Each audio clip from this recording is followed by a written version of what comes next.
네, 안녕하세요. 포즘 옆에는 김프로님 나와 있습니다. 네, 안녕하세요. 김프로입니다. 그 포트폴리오반 그 인증 영상 올리면서 다음 주에 그 이벤트 할 거거든요. 한 10% 할인된 금액으로 하는 거. 그래서 혹시나 수강 생각 있으신 분들은 그때를 노리시면 좋을 것 같습니다. 아마 다음 주 화요일이나 수요일 날 올라가고 아마 일주일 정도 진행을 할 것 같아요. 네. 해서 네, 그때 수강을 하시면 좋겠다. 네, 뭐 이렇게 생각을 하고 오늘은 비트코인에 대해서 이제 간단하게 하고 마무리 짓도록 하겠습니다. 비트코인은 옆으로 좀 횡보인데 일단은 우리가 지금 궁금한 게 결국에는 얼마나 조정받고 올라갈 것이냐 그거잖아. 그렇죠. 지금 어쨌든 조정을 받고 있다고는 볼 수 있어요. 그렇죠? 근데 이제 요 정도 조정으로 끝나고 말 것이냐, 아니면 그냥 조금 더 조정받고 나서 올라갈 것이냐, 뭐 이런 식으로 이제 우리가 볼 수 있거든요. 그래서 지금 봐야 될 주요 포인트만 몇 개 좀 짚도록 하겠습니다. 일단 첫 번째는 그래도 결과적으로는 중심선까지 내려오면 지지받을 가능성이 높다는 거예요. 근데 지금 고민 중인 건 뭐냐면 요 중심선까지도 안 올 것 같다.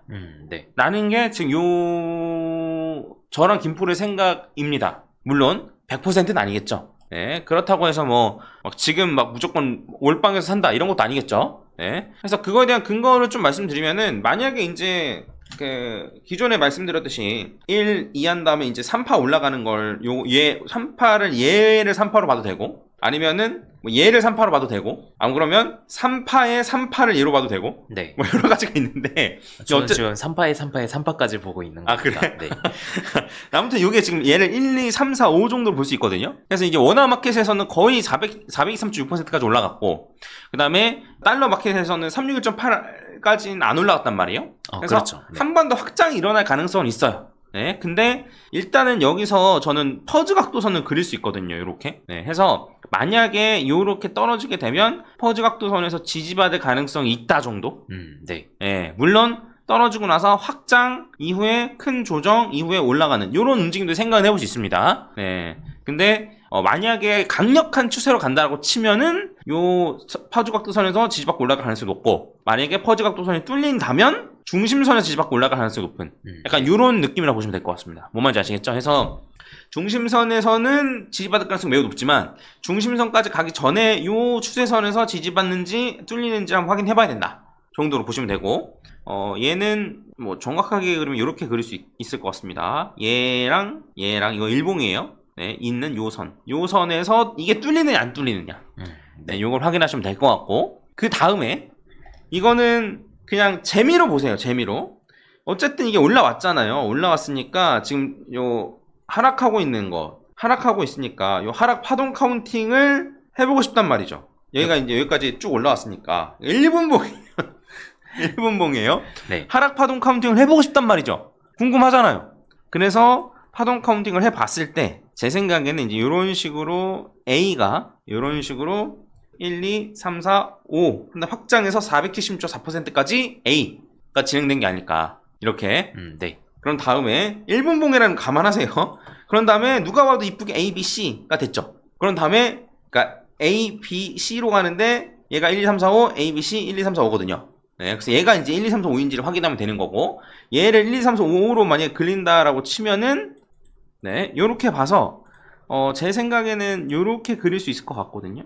요렇게 1, 2, 3, 4, 5 이렇게. 그래서 얘는 361.8까지 떨어졌단 말이에요. 그래서 반등을 했는데 그럼 이 C에 대한 퍼지 각도선을 이렇게 그릴 수 있고, 반등했을 때 얘를 못 뚫었단 말이에요. 네. 못 뚫었어요. 얘를 못 뚫는 상태인데 이 상태로 쭉 가다가 요 타이밍에 이걸 뚫었고, 요 퍼즈 각도선을 뚫었고, 이 퍼즈 각도선 아래로 다시 들어가지 않고 있어요. 요런 상황입니다. 그래서 조금 이제 간단하게 이제 얘기를 하자면 뭐냐면, 완전 조그마한 사이클로 봤을 때는 A, B, C가 끝난 것으로 보이고, 요 C에 대한 퍼즈 각도선을 그었을 때 이 퍼즈 각도선을 뚫고 올라와서 요 아래로 떨어지지 않고 있다. 예. 그러면 조정이 고작 이 정도로 끝인가? 왜냐면 이제 좀 큰 사이클이었으면 무조건 조정 끝났다라고 봐도 될 정도의 움직임이긴 하거든요. 네. 만약에 이게 1분봉이 아니었다면, 만약에 1봉에서 이런 움직임이라던가, 그럼 6시간봉에서 이런 움직임이라던가, 이런 움직임이 보였으면, 조정이 어느 정도 마무리했다고도 생각해 볼 수 있을 것 같은데, 얘 움직임이란 말이에요. 근데 문제는 뭐다? 1분봉이라는 거. 그래서 아까 전에 이제 일봉으로 다시 보면 저희가 파동 카운팅한 게 요거예요. 요만큼 파동 카운팅한 거예요. 그래서 예, 이게 이제 뭐 하락이 끝났다라고 보기엔 애매하지만 네. 과연 진짜 여기서 뚫고 올라가는지도 궁금하고, 그리고 만약에 다시 떨어지게 되면 어떻게 틀렸는지 요거를 한번 피드백 해보는 것도 좋겠다. 제가 어떻게 틀렸는지. 요 아래로 떨어지면 제가 틀린 거거든요. 네, 요 추세선까지 간다거나 뭐 옆으로 횡보해서 가면 틀린 건 아니지만 추세선까지 간다거나 볼린저 밴드 중심선까지 가면 제가 틀린 거거든요. 그건 ABC가 아니고 예를 들면 여기서 1, 2, 3, 4, 5 ABC 1, 2, 3, 4, 5 이런 식으로 봐야 되는 거거든요. 아니면은 그 지금 보신 C파까지를 하나로 놓고서 거기서부터 1, 2, 3, 4, 5를 시작할 수도 있는 거죠. 워낙에 작은 사이클이다 보니까. 김프로 말은 무슨 소리냐면 뭐 1, 2, 3, 4, 5 그렇죠. 이렇게 볼 수 있고 맞아요. 네, 해서 이렇게 조그마한 사이클을 보는 재미도 있을 것 같다. 네. 네, 근데 무조건 올라가니까 뭐 롱 잡아라 이런 거 아닙니다. 네, 그리고 조정이 짧게 끝났으면 하는 저의 바람. 바람도 한 스푼 정도 들어가 있다는 거. 네. 네. 요 정도로 하고 끝? 뭐 어제 오늘 크게 변화한 건 없으니까요. 지금 상황에서. 파동상 그치? 네. 근데 저는 파동상으로 봤을 때는 고점 생각보다 쉽게 뚫을 수 있을 것처럼 보이긴 하거든요. 맞아. 네. 매물대 일단 다 없애버리기도 했고. 네. 그 다음에 지금 파동상의 고점이 아니야 다. 그렇죠. 지금 다 중간쯤에 와 있어, 그렇잖아. 네. 아까 제가 말씀드렸던 것도 3파에 3파에 3파 뭐 이런 식으로 보고 있다고 한 것처럼 어떻게 봐도 파동 고점까지 가려면은 최소한 78,000까지는 가져야 되는 상황이거든요. 제가 보고 있는 걸로는. 그렇다 보니까 생각보다 좀 어이없게 고점 뚫을 수 있지 않나? 이런 생각도 계속 들더라고요. 그래서 물론 지금 이제 이런 식으로 봐도 아까 전에 제가 361.8까지 올라갔다고 했지만 네. 그거는 진짜 요 사이클이거든요. 진짜 작은 사이클. 근데 지금은 어쨌든 요렇게 큰 1, 2 이거 워너마켓이에요. 3, 4, 5 이런 식의 큰 사이클이 진행 중이기 때문에 요 조정 받는다 하더라도 얘를 다시 재차 뚫고 올라갈 가능성이 높은 거죠.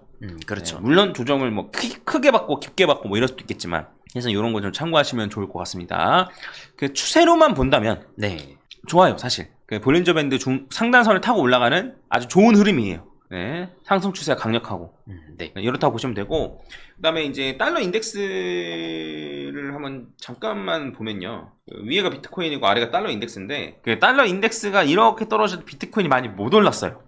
네. 그래서 조금 아쉽다면 아쉽다. 예, 정도고, 요번에 제가 이제 의심스럽다고 얘기한 건 달러 인덱스가 이렇게 올랐는데 비트코인도 오른다 였어요. 근데 생각보다 많이 오르진 않았죠. 그렇죠. 예. 그러니까 이제 요만큼 올라갈 때는 떨어지고 요렇게 올라갈 때 같이 올라간 거기 때문에 어쨌든 뭐 엄청나게 이상할 정도로 비트코인이 치고 올라간 건 아니고 비트코인이 본격적으로 오르기 시작한 요 때는 달러 인덱스가 꺾이기 시작한 타이밍이다. 네. 네. 그래서 달러 인덱스는 여기가 이제 고점이라고 볼 수 있어가지고 거의 고점이 꺾이는 타이밍, 고점에서 꺾이는 타이밍부터 이렇게 떨어지는 타이밍부터 어쨌든 비트코인이 올라가기 시작했다. 그래서 제일 좋은 움직임은 달러 인덱스가 이렇게 떨어지고 비트코인이 폭등하는 그림이다. 그렇죠. 로 보시면 됩니다. 그래서 이때의 수요는 결국에는 이제 트럼프랑 맞물려 있다고 봐야 될 것 같아. 그게 제가 보기에도 제일 그나마 타당한 해석이 아닌가. 네. 그 달러 인덱스랑 비트코인이랑 똑같은 방향으로 갔던 게 한 번 있는데 이게 문제냐면 이때거든요. 이렇게 그 ETF 승인되고 나서 나서 갑자기 오를 때 ETF 승인은 이때인가 됐는데 실망 매물로 떨어지다가 그 유입이 엄청나게 많이 되면서 급등할 때 있잖아요. 이때였고 그 다음에 우연찮게도 요번에도 비트코인 그러니까 ETF로 비트코인이 많이 유입되면서 요때 같이 올렸습니다. 그렇죠. 네. 블랙록이 캐리했다는 얘기도 나올 정도니까 지금 유입량 보면. 그래서 좋다. 바람이 있다면 달러 인덱스가 팍 꺾였으면 좋겠다. 네. 그러면 별로 걱정 없다. 네, 이렇게 볼 수 있을 것 같습니다. 그 영상 한번 여러분 그 이더리움 가격 없던데요? 확인해 주세요. 라고 맡겨놨나 봐. 그리고 지난번 이더리움 가격도 얘기했잖아. 자, 이더리움 뭐 얼마 간다. 뭐 이런 얘기도 이번 불장이 최소 2천만 원 확보. 7개월 전에 네. 했던 요 내용이 그대로예요. 네. 이 시기 같은 경우에는 그 불장 대비 특강 찾아보시고 여기 검색하시면 되거든요. 핸드폰은 없는데 PC에는 있어요. 그래서 이렇게 검색해서 보시면 되고 그 다음에 이게 아니더라도 동영상에서 쭉 내리다 보면 이더리움 관련해서 많이 나와 있으니까 영상을 일단은 최소 좀 많이 보시고 그 다음에 질문해 주셨으면 좋겠고 저희가 따로 다루지 않는 코인들은 예전 관점 그대로입니다. 메이저 코인임에도 불구하고 저희가 따로 안 다룬다. 지금 솔라나도 안 다루고 있고 리플도 안 다루고 있고 에이다도 안 다루고 있죠. 그렇죠. 네, 걔네들은 예전 관점이랑 동일하다라고 보시면 될 것 같습니다. 아시겠죠? 관점이 좀 달라질 수 있을 만한 건 트론 정도? 아, 그리고 우리 관점이 그렇게 쉽게 바뀌지 않는 게 보시면 아시겠지만은 불장 끝까지 사이클을 보는 거잖아요. 단기간에 사이클 보는 게 아니에요. 네. 불장 끝까지 갔을 때 내년 1년 뒤에 가격이 얼마일 것이냐 요거를 보는 거기 때문에 그러니까 쉽게 바뀌지 않는 것도 있죠. 참고해 주시면 좋을 것 같습니다. 그리고 리플이랑 에이다는 목표 가격이 좀 바뀔 수도 있긴 해요. 아, 그쵸. 그거는. 고점 대비 고점을 뚫지 않을 수도 있기 때문에 요번에. 네. 근데 이더리움과 솔라나는 사실 바뀔 가능성이 거의 없어요. 그렇죠. 예, 엘리엇 파동을 2번 겪는다? 이건 상상하기 어렵기 때문에 네. 예, 고점 대비 고점 한 번 뚫고 엘리엇 파동 한 번만 겪는 가정하에 가격이거든요. 지금 그래서 해당 부분 참고하시면 좋을 것 같아요. 무슨 얘기인지 잘 모르겠으면 오히려 관점이 바뀐다면은 고점이 더 높아진다는 얘기죠. 그치. 이거.